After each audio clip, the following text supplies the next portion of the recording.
I unexpectedly encountered my classmate Lily at my company's anniversary party. But Lily just mocked me for being a factory worker. "Don't come near us if you see us, okay? My husband is a Harvard-educated director, way above someone lowly and incompetent like you." Her words, seemingly enjoying the harassment, brought back painful memories of middle school. Back then, Lily used to bully me for being poor. Finally, I felt as if the last straw of my patience had snapped inside me. "Well, your husband will be unemployed from tomorrow," I said. Lily was shocked by my unexpected words but soon laughed it off as a joke. However, she and her husband would soon understand the true meaning of my words. "My name is Dylan Yum. I'm turning 42 this year. I met my wife Alice at work, and we got married. It's our 15th wedding anniversary this year, and I've never really had a serious argument with the kind and family-oriented Alice. I'm always grateful to Alice, who always supports me, and we live a peaceful life together. One day, my company decided to hold an anniversary party. It's the 50th anniversary this year, so it was going to be a big event, and I was looking forward to it.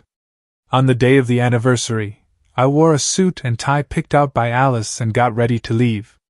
Alice had her hair done beautifully in the morning and was wearing a light-colored dress. "How do I look, Dylan?" she asked. "You look incredibly beautiful," I replied. Her elegant beauty was mesmerizing, perhaps partly due to my bias. With Alice by my side, I headed to the venue. The venue we rented was quite large, and as we got closer, we saw more people heading to the same place. It's typical for a big corporation's anniversary party to have so many invitees. "Yeah, there must be hundreds of people invited," I remarked. While exchanging words with Alice, we entered the venue and waited for the event to start. Inside, many people had already gathered, exchanging greetings and introducing themselves. Company events are, in a way, a chance for self-promotion, so the more capable employees are eager to network. While I was greeting attendees, I was suddenly approached. "Is that you, Dylan?" It was Lily, my classmate from middle school. She was eyeing me with a look that seemed to mock me. Lily, the beauty and center of attention in our class since childhood, still maintained her beauty even after about 30 years since middle school. But now, her beauty faded as she glared at me with her eyes narrowed. "It's been a while, hasn't it, Dylan? What are you doing now? Everyone's worried about you since you never show up to reunions." Lily spoke to me with a mocking tone. To be frank, back in middle school, I wasn't exactly a standout in my class. Lily, seemingly oblivious to this, kept talking with a hypocritical cheerful laugh. Even though I hadn't asked, she continued, "I got married 5 years ago. My husband is an elite employee who was in charge of an overseas branch until recently. And today he's even getting recognized as an outstanding employee." "That's great, congratulations." I was surprised that Lily's husband worked at this company. I still offered my congratulations. Then Lily, for some reason displeased, frowned. "There's no need for you to congratulate me. What kind of job do you have, being here? Are you associated with the company?" "I am." Before I could explain, Lily waved her hand dismissively as if bored with the conversation. "Never mind, it's not important. You probably work in some subcontractor's factory, being a middle school graduate and all." "I do go to the factory, indeed." I started to speak again, but by that time, Lily had already turned her back on me. She had lost interest. "A factory worker like you shouldn't even be here. Just stay quiet in the corner and don't embarrass yourself," Lily said as she walked away towards a man who must be her husband, Albert. While I thought it was petty, I made sure to remember his name. Lily mocked me for being a middle school graduate, but to be precise, that's not entirely true. When I was in middle school, my mom got seriously ill, and my dad lost his job due to the recession. From that day, my life changed completely. My dad, once a diligent employee, started drinking and gambling to escape from the harsh reality. Soon, we ran out of money and had to sell our house, moving into a small, old one-bedroom apartment. As a middle schooler, I grew taller but couldn't afford new uniforms or sportswear, so I had to make do with hand-me-downs from relatives. This made me a target for ridicule by my classmates. I was called poor and uncool. Lily, beautiful and bossy, was the ringleader, even instructing the entire class not to talk to me. She was the popular girl in class, and no one dared to go against her, so her bullying continued until we graduated. On graduation day, Lily called me over and asked with a sneer, "Which high school are you going to? It would be good if you could get a hand-me-down uniform." I was so annoyed by her persistent teasing that I retorted, "I won't need a uniform for the high school I'm going to." "Not going to high school, just working after middle school." "Yeah, that's right, I'm going to work after graduating middle school." Hearing my response, Lily burst into laughter. "Can't believe you don't even have the money to go to high school. Well, do your best to earn your place," she said. As a middle school graduate, I left without replying to her. What I told Lily wasn't entirely true, but it wasn't completely false either. I attended a night high school while working during the day. My dad was still drowning in alcohol, and my mom, who was doing piecework, kept going in and out of the hospital, so I had no one to rely on. After graduating middle school, I desperately looked for a job, but there were hardly any companies willing to hire a middle school graduate. The only place that hired me was the machine manufacturing factory where I work. Now, I've always loved tinkering with machines, so I threw myself into this job. I worked during the day and attended high school at night. Balancing work and study was tough, but I managed, thanks to the encouragement from my older colleagues. They taught me the ropes at work and even treated me to lunch sometimes, treating me like their own son. Years went by as I worked, supported by everyone. After finally graduating high school, I planned to continue working at the factory as an employee, but my senior colleagues advised me otherwise. "Now that you've graduated high school, try to study as much as you can," they suggested. They told me about scholarship programs and direct company support for employees. I was surprised and grateful for their concern, so I went to college. I chose a university department related to my company's business and gained strength by acquiring various certifications and researching specialized fields. After graduating from college, I returned to the company, and a few years later, at 25, I encountered a turning point at work. I met Alice, who would become my wife. Alice was kind to everyone and had a lovely smile, and I gradually developed a fondness for her. But it turned out that she was also interested in me. She asked me out on a date, and that's how our relationship began. A few years later, we happily got married and built a warm family together. Throughout such a life full of ups and downs, I had completely forgotten about being harassed in middle school. So when Lily approached me at the venue today, I was genuinely surprised. Seeing my distressed look, Alice looked at me worriedly. After I briefly explained the situation, she tightly grasped my hand. "No matter what anyone says, I know you're a wonderful person, Dylan. Let's stay confident and enjoy the company's anniversary party." "Yeah, you're right." Encouraged by her supportive words, I squeezed her hand back. Thus, we decided to wait for the party to start. After exchanging greetings with everyone, the hustle and bustle finally settled down. Thinking of resting until the start time, I moved towards the wall with Alice. "Oh, you're still here?" There were Lily and her husband, whom I had just parted ways with. I was a bit surprised to bump into them so unexpectedly, but I sincerely congratulated her husband, Albert. "Albert, I heard you're an outstanding employee getting an award today. Congratulations." But instead of responding, Albert just looked me over as if appraising me. "Is this the factory worker classmate you were talking about, Lily? He has the audacity to attend the company's anniversary party despite being a mere worker." Lily returned the words with a bitter expression. Then Albert, ignoring my presence, curiously asked Lily, "But for a factory worker, he's wearing a nice suit. I'm an elite, so I'm quite particular about suits. Even if he tries hard to wear a good suit, it's ruined because he's a lowly worker. It's truly embarrassing to have someone like him as a classmate." Frowning, Lily spat out her words, and Albert inquired further, embarrassing me. "Just imagine, he's been a factory worker since dropping out of middle school. That's 30 years of being a mere worker. Well, wow, really, that's unbelievable. Lily pointed and laughed at me, and Albert leaned back, distancing himself as if amused. They both looked down on me with obvious disdain, and then glanced at the person next to me. There stood Annie, watching the two of them intently. So, this bottom-of-the-barrel worker, even though he's a dropout, managed to get married. What does your wife do? Lily asked me, and I answered honestly. She works in the same field as me. We met at work. At that moment, Lily and Albert looked at each other and burst out laughing. A couple both sweating it out in the field, doing menial work. Perfect match for an incompetent dropout like you.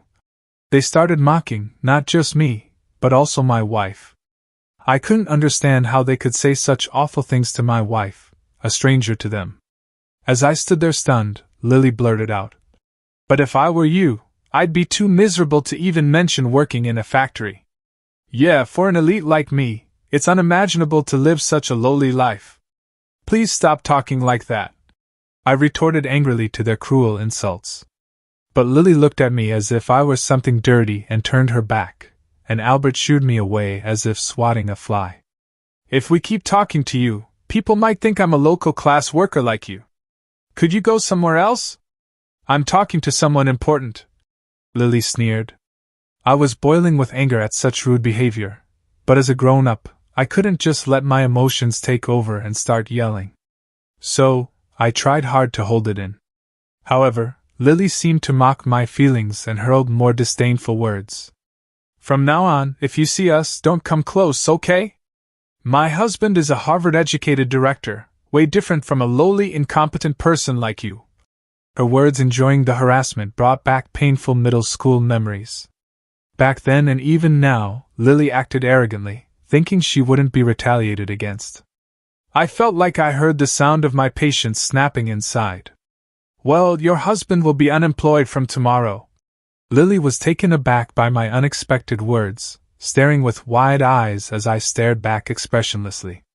She laughed it off, pretending, "My husband unemployed?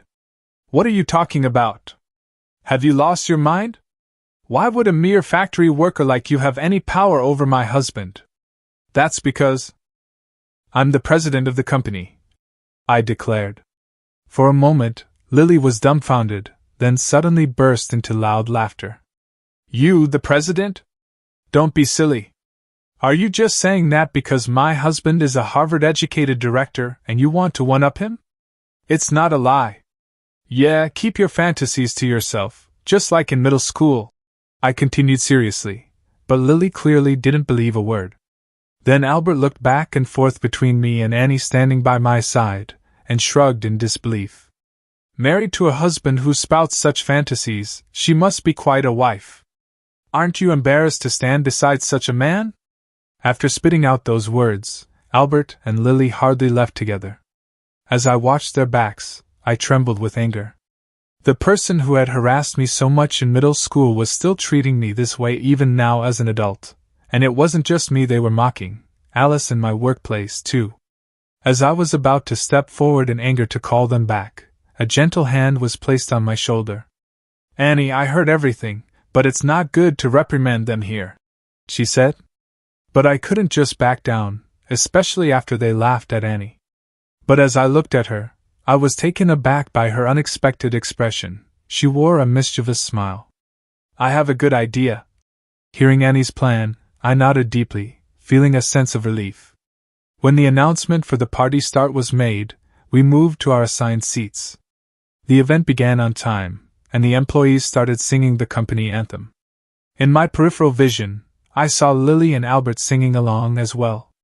After checking with the organizers, it turned out that Albert was indeed being recognized as an outstanding employee and, along with several other distinguished employees, was escorted to a special seat with his family. Imagining what was about to happen, I suppressed a rising chuckle. After the anthem, the entertainment part started.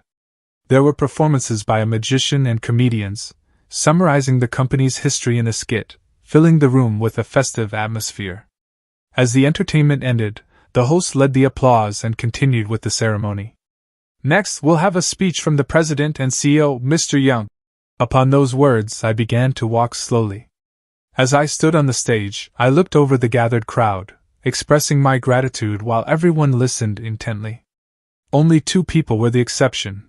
Lily and Albert were staring at me, mouths agape in shock.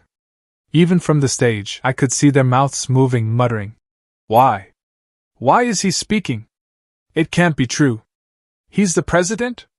I haven't heard anything about this." I continued speaking normally. "Usually, we would now proceed to the ceremony for awarding outstanding employees. However, before that, I have an announcement to make.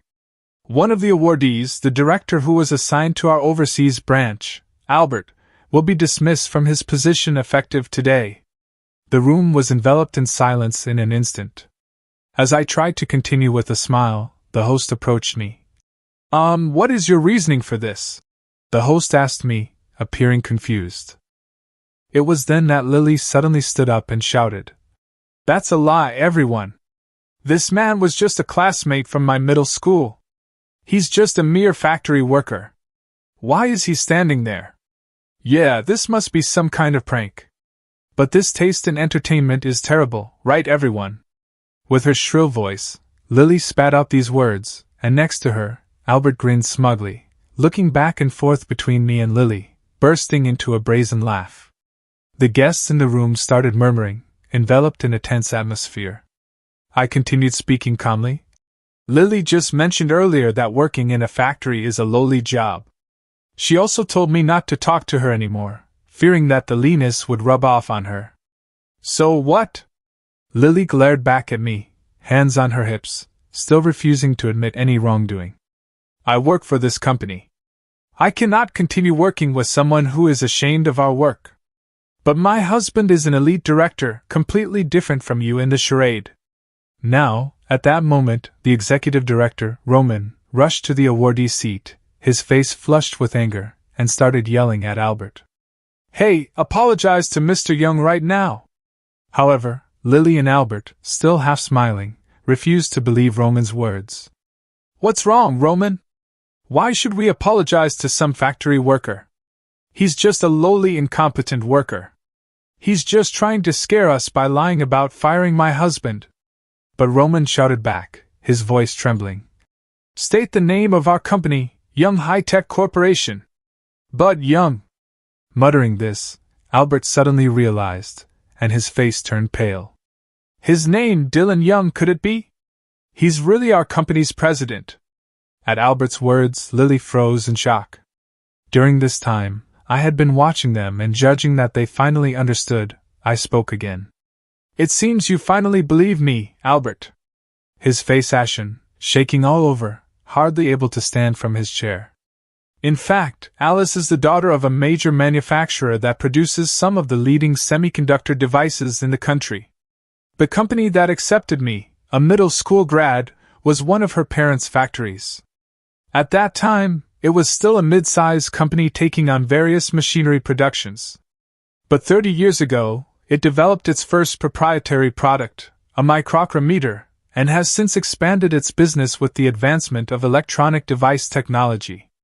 Now, alongside semiconductor manufacturing, we're collaborating with foreign companies to develop even more precise testing systems. Combining the knowledge I gained in college with a practical perspective, I actively participated in product development after graduating, resulting in several hit products. Thanks to this, I was transferred to the headquarters, promoted to Director of Electronic Hardware Development, and that's where I met Alice. Even after our marriage, her family never spoke of my past attending a night high school.